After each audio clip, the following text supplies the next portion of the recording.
예, 앞에서 대만을 중국이 곧 침공할지도 모르겠다라는 설명을 드렸습니다. 그냥 헌취가 아니라 국제정치 이론을 인용해서 보니까 그러겠다.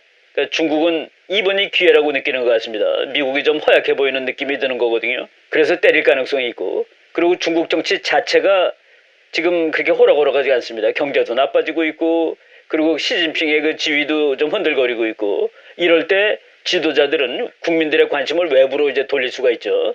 그 다이버션 티어리라는 게 있습니다. 그럴 가능성이 있고, 그리고 미국은 비록 늙은 지도자지만은 미국은 세계에서 제일 강한 나라인데 그렇다고 가만히 있겠느냐? 중국이 건드리면은 그대로 반응을 할 겁니다. 뭐 이런 등등으로 전쟁이 일어날 수 있는 가능성이 생각보다 높을지 모르겠다라는 말씀을 드렸습니다. 그런데 그러면은 그 상대는 대만입니다. 대만은 가만히 있을 것이냐? 예, 이제까지 중공이 대만을 통일하겠다는 얘기를 한 것은 뭐 수십 년도 넘었죠. 그런데도 못 건드리고 있는 것은 가장 중요한 이유는 그럴 힘이 없었기 때문에라고 말씀드릴 수 있습니다. 그런데 만약 중국이 대만을 공격해서 전쟁을 일으키면은 그 전쟁은 어떻게 될까? 예, 제가 그냥 최근의 역사를 기초로 말씀을 드리면은 중국이 한 번도 경험해보지 못한 전쟁을 할 거다라고 말씀을 드릴 수가 있습니다. 중국이 중공이 된 다음에 전쟁을 뭐 여러 차례 했습니다. 다른 나라보다 결코 덜하지 않았어요. 그런데 중국은 그 전쟁을 할 때마다 상대방을 처벌하였다, 퍼니시하였다라고 얘기합니다. 너 지금 까불고 있는데 내가 너를 지금 혼내준 거야. 그러니까 교훈을 받았지 이겁니다. 그래서 티처 레슨. 비록 중국군이 가서 더 많이 인명피해를 당한 경우도 많습니다. 예를 들어서 1979년에 베트남하고 중공의 전쟁이 있었는데 그때 그냥 그 전투 현상만 보면은 중공이 완패입니다. 그럼에도 불구하고 중공은 이제 한 보름쯤 지난 다음에 철수하면서 이번에 베트남이 교훈을 얻었을 거야 이러고 이제 왔습니다. 그래서 중국은 전쟁을 하는 행태가 아주 좀 특이했습니다. 그런데 이제 대만하고 전쟁을 한다면은 그 월남하고 했던 전쟁이라든가 인도하고 했던 전쟁하고는 본질이 다른 그런 전쟁이 될 것이라는 얘기입니다. 일단 중국이 대만을 건드리는 목표는 대만을 완전히 정복하기 위해서입니다. 그냥 대만을 혼인해 내주려고 건드릴 수는 없어요. 혼인해 내주려고 건드리면은 아마 시진핑 쫓겨날 겁니다. 그래서 이번에 중국이 대만을 공격한다면은 대만을 중국 본토의 일부로 마치는 날 그 전쟁이 끝나는 겁니다. 그러니까 대만과 중국과의 싸움의 목표는 대만을 완전히 없애버리는 겁니다. 중국의 일부로 만드는 것이죠. 그래서 클라우제비츠 장군이 그 전쟁을 정의 내릴 때 군사력의 궁극적인 활용, 군사력의 궁극적인 사용, 그것을 전쟁이라고 그랬습니다. 있는 거 다 쓰는 거예요. 그러니까 utmost use of power. 있는 힘을 아껴 쓰는 건 전쟁이 아닙니다. 있는 힘을 다 써가지고 목표를 달성하는 거. 적으로 하여금 전쟁 의지를 완전히 다 멸절시킴으로써 적이 싸울 의지를 다 없앰으로써 적으로부터 항복을 받아내는 거. 이런 것이 그 전쟁의 그 원형인데 아마 중국이 대만하고 싸우면 그 전쟁의 원형을 할 겁니다. 그래서 큰 전쟁이 될 겁니다. 대만의 경우는 이제 죽느냐 사느냐예요. 대만은 죽느냐 사느냐입니다. 중국도 물론 대만이 중국에 비하면 훨씬 약한 나라지만은 중국도 정말 국가의 명운을 걸어야 할 겁니다. 이번 대만을 건드렸다가 실패하면은 시진핑은 그대로 그냥 아웃될 겁니다. 그리고 대만을 건드렸다가 실패하면은 중국이라는 나라가 지금 이제 무럭무럭 세계 2등까지 올라갔고 1등 하겠다 그러는데 그 꿈은 완전히 이제 무너질 가능성이 있다라고 생각을 하고 대만에 덤벼들 거다라고 보시면 됩니다. 그래서 중국과 대만이 앞으로 전쟁을 한다면은 그 전쟁은 기왕에 중국이 생각하던 그 전쟁하고는 본질이 다르다라고 말씀을 드릴 수가 있습니다. 우리가 그 중국 사람들이 그 대만 대통령궁을 모델을 비슷하게 만들어 놓고 그거 점령하는 훈련도 하고 뭐 수십 년째 그러고 있습니다. 아직 참 실제로 건드리지 못했지만은 아마도 건드린다면은 그 시간이 가장 가까이 와 있는 시점이 지금이라고 앞 시간에서 말씀을 드렸습니다. 이것도 이제 그 미국 신문에 나온 얘기인데 대만을 이제 미국이 방어해야 하는 그 책임이 있죠. 도덕적인 책임만 있는 것이 아니라 국가 이익상의 책임도 있습니다. 만약 중국이 정말로 그 대만을 이제 장악을 하게 되고 미국이 여기에서 대만을 중국한테 잃게 된다면은 그때 그 미국의 신뢰성은 뭐 형편없이 떨어질 겁니다. 이 세상에 이제 미국을 믿을 수 없구나라고 생각하는 나라가 생기면은 그때 국제 질서가 어떻게 될지 뭐 모든 나라는 핵폭탄을 만들어야 될 거라고 생각을 할 거고 일본 같은 나라는 미국이 결국 그렇게 중요한 대만도 뺏기고 마는구나. 이제 나 혼자 살 방법을 강구해야지. 2차 대전 이전에 일본이 아마 될 겁니다. 그래서 그것을 아는 미국의 전략가들은 바이든은 분명한 입장을 취해야 된다. Unambiguous policy of deterrence. 중국, 너 건드리면 내 가만 안 있겠어. 라고 분명하게 unambiguous, 분명한 입장을 취해야 된다. 그래야 디터런스를 할 수 있다. 디터런스는 뭡니까? 적이 아예 건드리지 못하는 것이죠. 그러기 위해서 해군력과 공군력을 대만 앞바다에다 잔뜩 갖다 놓고 그것을 현시해야 된다. 이제 군사용어로 현시라는 말인데 상대방한테 나 여기 있어 하고 보여주는 겁니다. 그걸 해야 된다. 그게 이제 첫 번째예요. 두 번째는 대만의 방위 능력을 제고를 시켜줘야 된다. 지금 이미 트럼프 대통령 때 대만이 상당히 강해졌습니다. 그리고 더 강해질 수 있는 그런 여러 가지 그 법적인 약속들을 했습니다. 대만이 스스로를 지킬 수 있는 무기를 미국은 팔아야 된다. 이런 것들을 트럼프가 있는 동안에 이제 전부 다 명확히 했죠. 그래서 바이든 역시 대만에게 대만관계법이라는 것이 1979년에 미국이 중국하고 수교를 하면서 대만을 이제 홀로 놔둘 때 그때 대만관계법이라는 걸 만들어가지고 대만이 스스로를 지킬 수 있는 무기를 미국이 팔겠다 대만한테. 비록 가서 같이 싸워주지는 못할 망정. 그래서 그 대만이 자체 방위할 수 있도록 해주겠다라는 그 약속을 했는데 그것을 지금 해야 된다는 얘기입니다. 그리고 최근에 Pacific Deterrence Initiative, 그래서 태평양 전쟁 억지 구상이라는 거 해가지고 태평양에서 이 지역에서 전쟁이 일어나지 않도록 미국은 구사력도 여기다 갖다 놔야 되고 대만도 지원해주고 국방비를 거기에 상응하게 늘려야 된다라는 얘기를 했는데 그것을 지켜야 된다라는 얘기입니다. 그리고 이제 대만을 지켜주기 위해서 대만의 그 장거리 미사일 개발 및 보유 계획 이런 것들을 대만이 지금 하고 있는데 그 앞으로 제대로 해야 된다는 얘기입니다.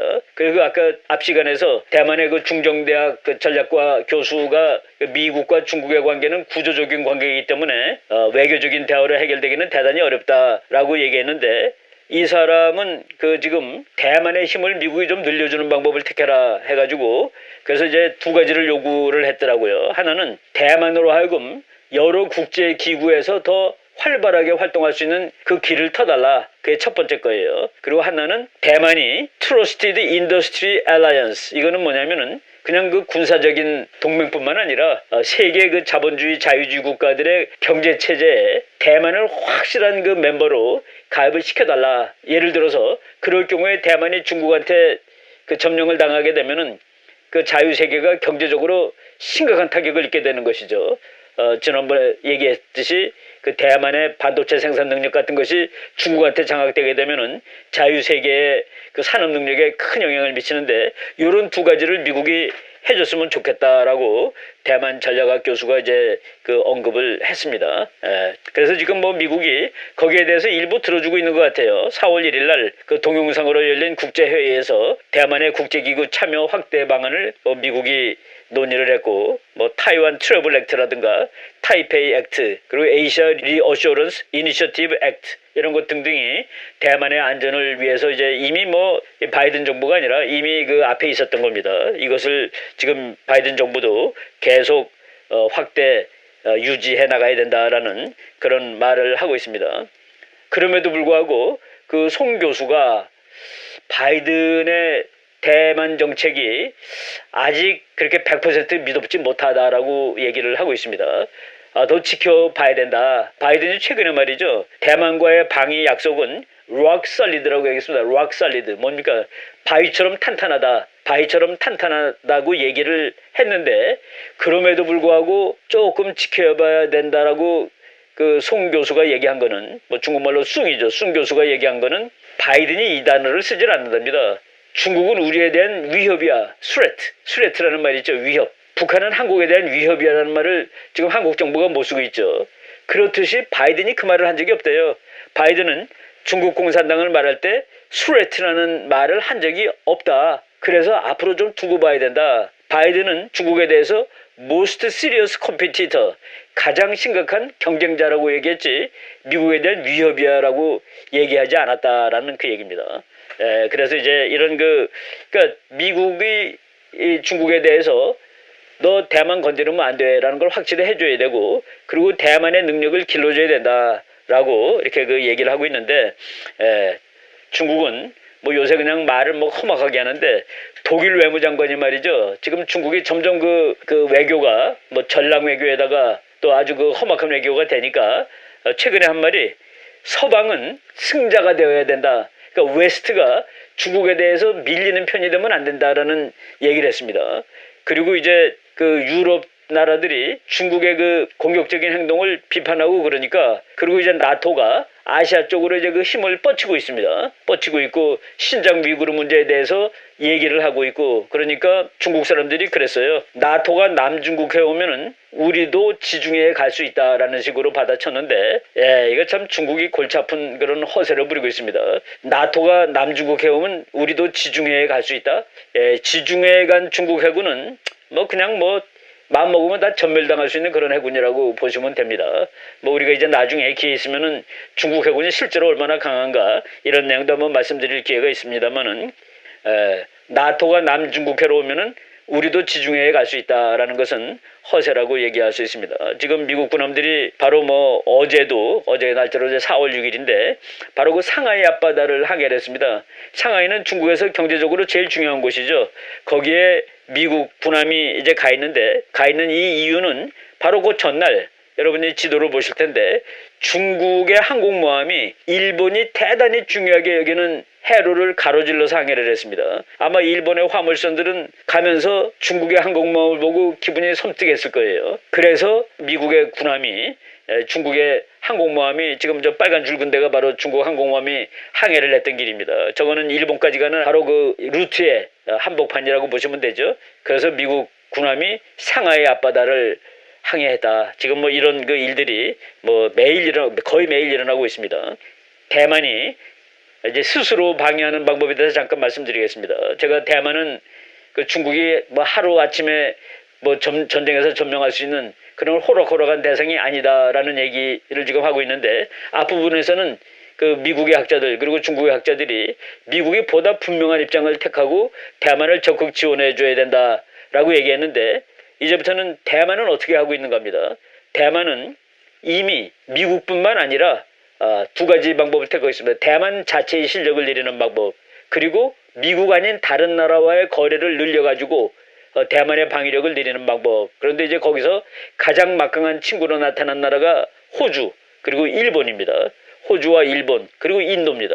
이 힘을 이용해서 미국의 힘을 보충하겠다라는 그런 입장을 이제 가지고 있습니다. 그런데 그 호주는 아시아의 안보를 대단히 우려합니다. 즉 호주의 안보죠.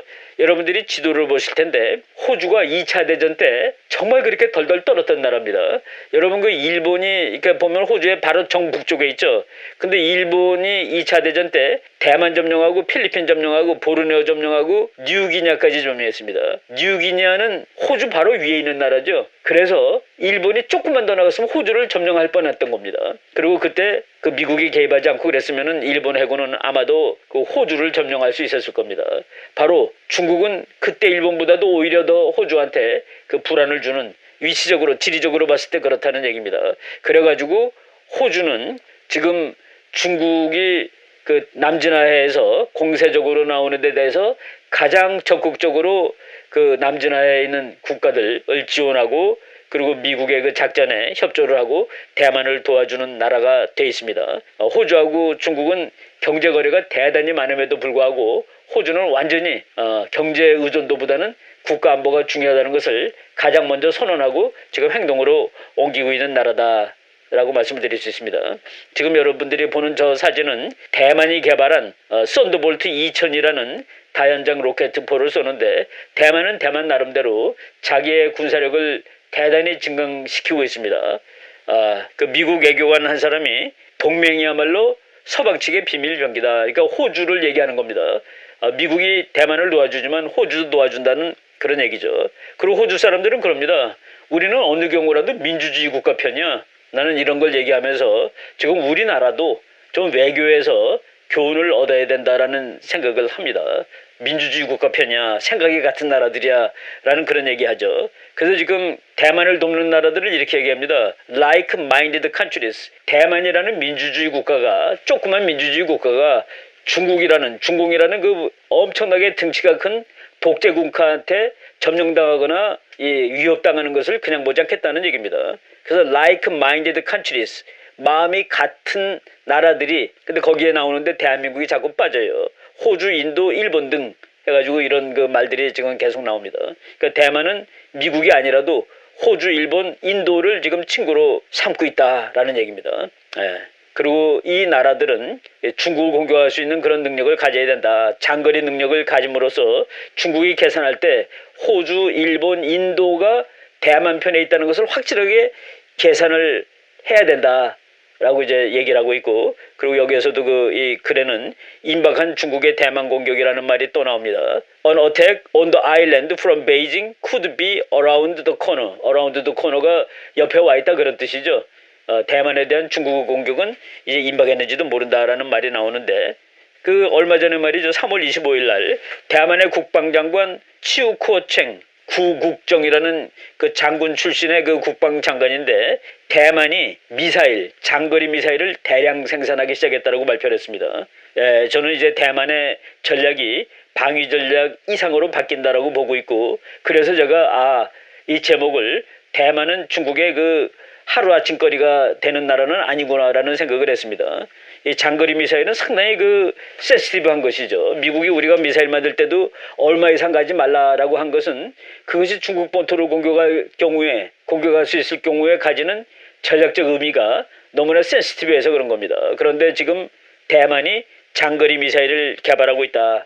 이제 3가지를 개발하고 있는데, 그 중에 한 가지는 이미 이 개발을 시작해가지고 양산 체제에 들어갔다라고 얘기를 했습니다. 3가지를 만드는데 개발 중인데, 한 가지는 이미 완성해가지고 대량 생산을 한다. 여러분, 장거리 미사일 그러면은 그냥 평균적으로 인터컨티넨탈이라고 붙입니다. 대륙간 미사일을 장거리 미사일이라고 하는데, 대만이 장거리 미사일 개발하면 어떻게 될까?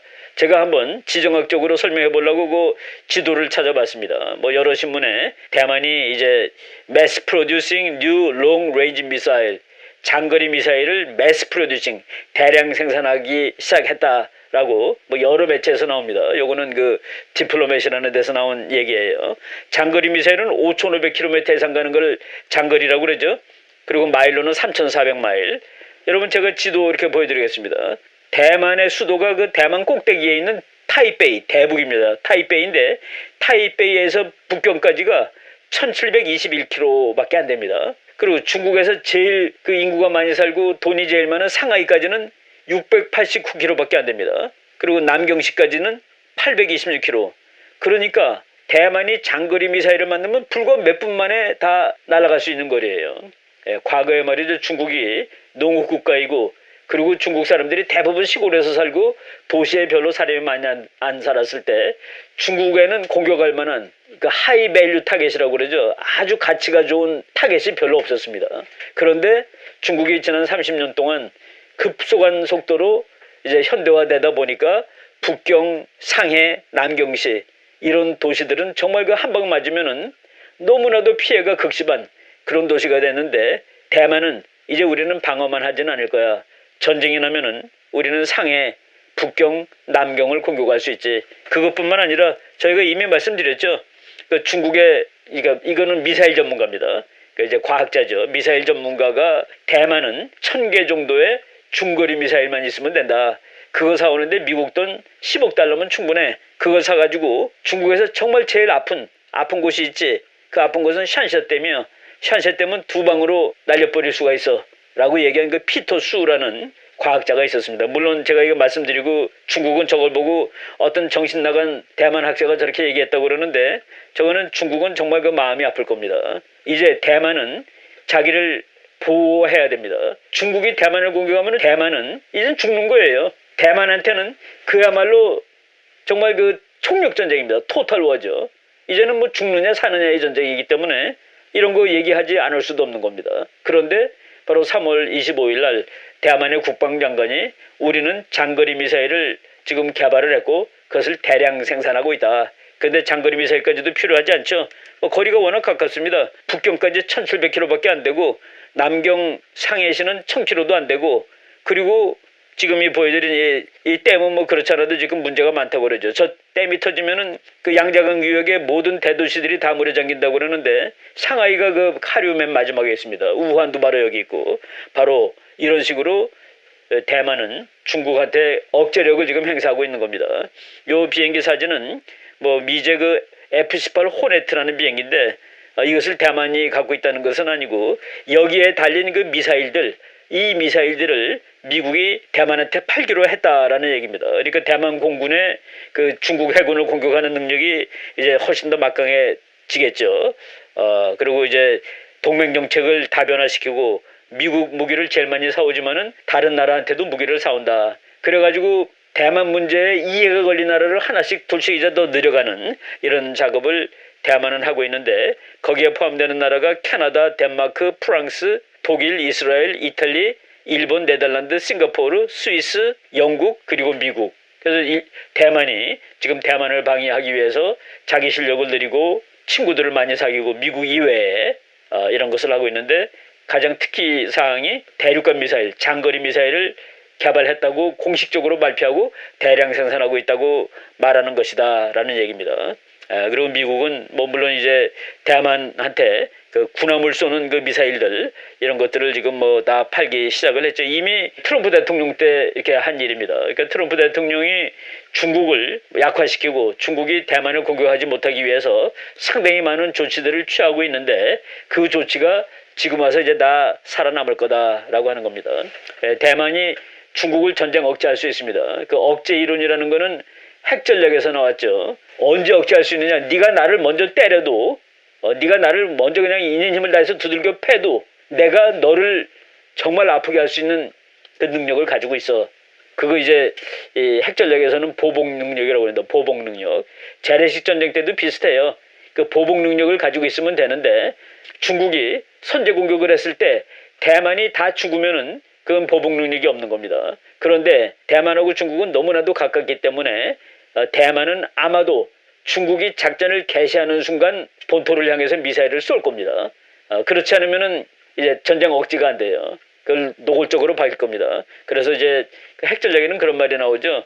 소련하고 미국이 서로 있는데 서로 먼저 쏴야지 이길 수 있죠. 그런데 그 대신에 저쪽이 쏠 것 같을 때 우리도 같이 쏴버리는 거야.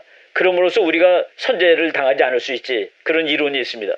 마찬가지로 대만은 중국이 공격을 가는 순간 거의 동시에 대만 본토의 그 미사일을 발사해서 중국의 하이밸류 타겟, 정말 그 아픈 곳, 맞으면 아픈 곳, 뭐 허허벌판 맞으면 그건 안 아픈 겁니다. 사람도 안 죽어요. 그렇지만은 상하이가 대만 미사일 한 방 맞으면 어떻게 되겠습니까? 또는 샨샤댐에 맞으면 어떻게 되겠습니까? 그런 데를 때릴 것이라고 이제 대만은 얘기를 할 거고 말로만 하면 안 되죠. 나 이거 있어.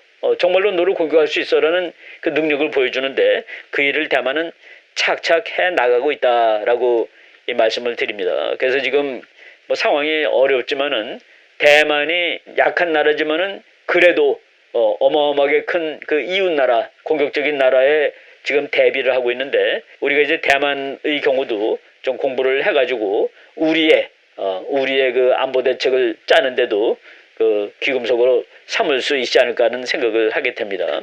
그래서 오늘 여기까지 말씀을 드리고 다음 강의는 제가 전쟁과 국제정치 그 20번째 강의를 하는 걸로 하겠습니다.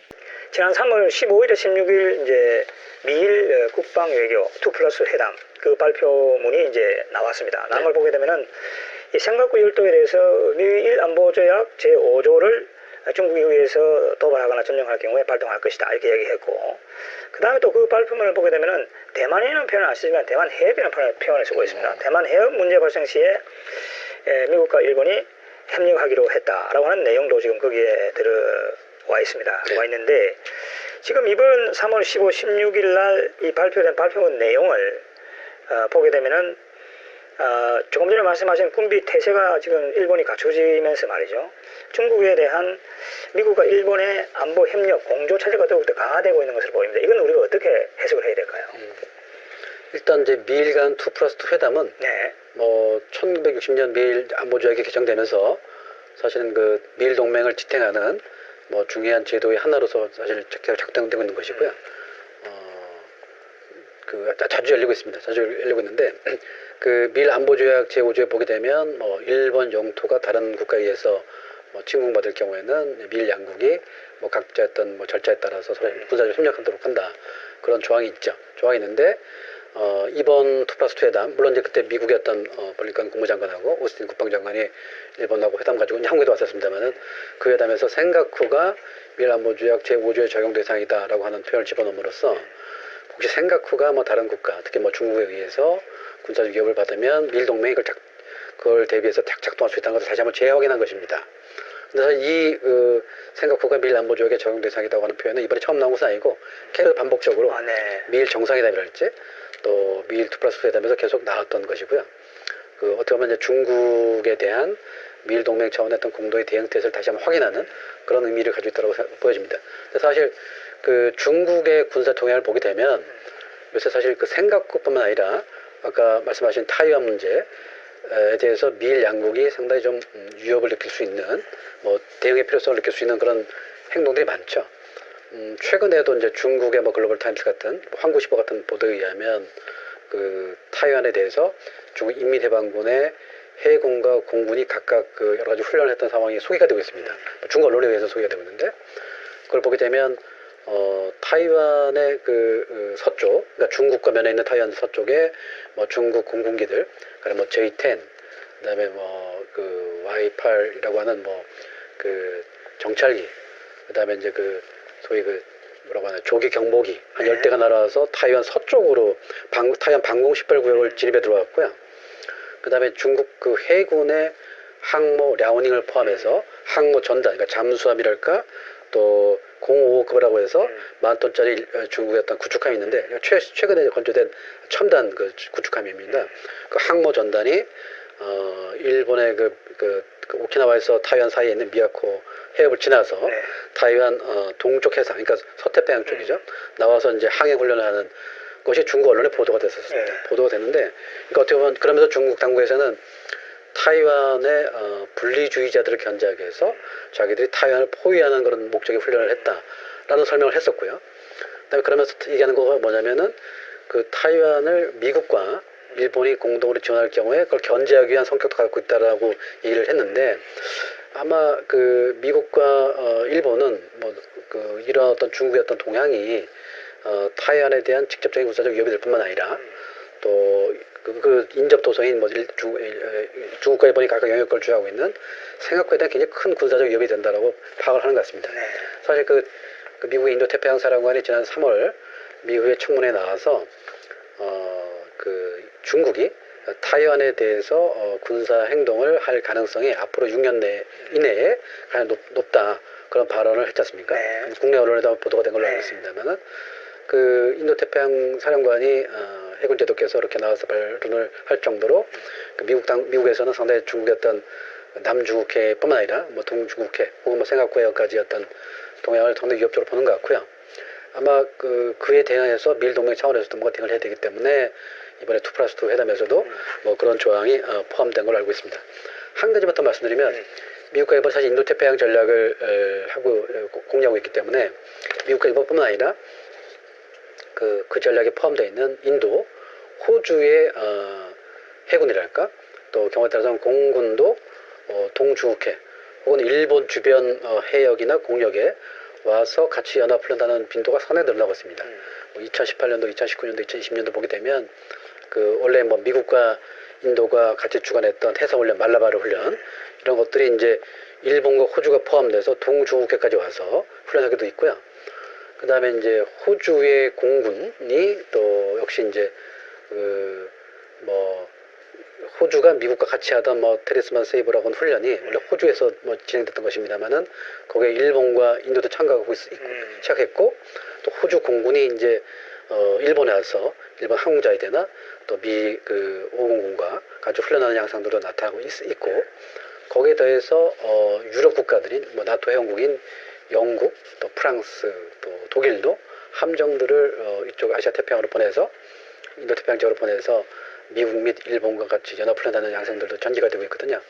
사실 뭐 영국에서 최근 나온 국가안보 전략서랄지 보게 되면 그 아시아 태평양, 인도 태평양 지역에 영국도 상당히 중요한 관심을 갖고 있고 또 일방적인 어떤 중국의 현상병 시도에 대해서 우리도 뭐 좀 같이 미일 인도 태평양 전략에 참가하겠다 그런 의사들을 보여주고 있고 하는데 그런 연장선상에서 뭐 영국의 퀸 엘리자베스 항모를 네. 뭐 올해 안으로 이제 이쪽에 보낸다랄지 뭐 중국이 일본 프랑스도 함정들을 보내고 있고 최근에 벵갈만에서 같이 훈련했었거든요 프랑스하고 또 그래서 그런 미국과 미일 동맹하였던 연합훈련은 인도, 호주, 또 영국, 프랑스까지도 다 가세하고 있는 그런 상황이다. 뭐 그런 연장선상에서 이번에 미일 양국 간의 2+2 성명에서도 뭐 생각구나 또 타이완을 염두에 둔 그런 조항들이 들어가지 않는가 생각이 됩니다. 지금 교수님 말씀 들어보게 되면은 지금 미국, 일본, 호주, 인도 이 나라들의 군사 훈련이 굉장히 강화되고 있는 것 같고 네. 말씀하신 대로 영국, 프랑스도 이제 왔어 그죠. 훈련을 강화하고 이제 같이 하는 그런 양상을 보고 있는데 역시 이제 여러분 여기 이제 오늘은 박영준 국방대학교 교수님을 모시고 교수님께서 제국 일본의 전쟁 이 책에 대해서 논의하면서 21세기 일본의 안보 전략 전반에 대해서 여러분들 이야기를 나누고 있습니다. 자, 여러분들께서 이 책도 꼭 관심을 가지시고 지금 교보문고에서 구할 수 있습니다. 꼭 한번 구하셔서 읽어보시기 바랍니다. 교수님 아까 미일 동맹 제5조를 말씀하셨잖아요. 네. 그럼 한미 동맹도 그 내용에 보게 되면은 북한이 다시 침략을 한다. 그러면 거기에 대해 가지고 미일 동맹과 유사한 그런 조항이 한미 동맹에도 교수님 들어가 있습니까? 어떤 형태로 들어가 있나요? 한미동맹도 53년도에 체결된 것입니다만은 네. 한미동맹도 마찬가지로 한반도에서 뭐 어떤 그 한국이 어떤 공격을 받게 될 경우에 한국과 미국 양국이 뭐 각자의 헌법상 수속에 따라서 공동행동한다는 그런 조항이 들어가 있어서 네. 사실 뭐 미일 동맹과 한미 동맹은 그 기본적인 정신에 있어서는 사실 연계되어 있는 그러니까 네. 한반도나 일본에서 뭐 한국의 어떤 그 위협이 되는 세력 혹은 일본에 대한 위협이 되는 세력의 어떤 군사행동을 할 경우에는 미국이 뭐 여러 가지 그 국내적인 절차에 따라서 군사 지원을 한다는 조항이 같이 포함되어 있는 면 있죠. 그래서 미국 입장에서는 같이 어떻게 보면 연동되어 있는 그런 구조를 갖고 있다고 저는 생각하고 있습니다. 네.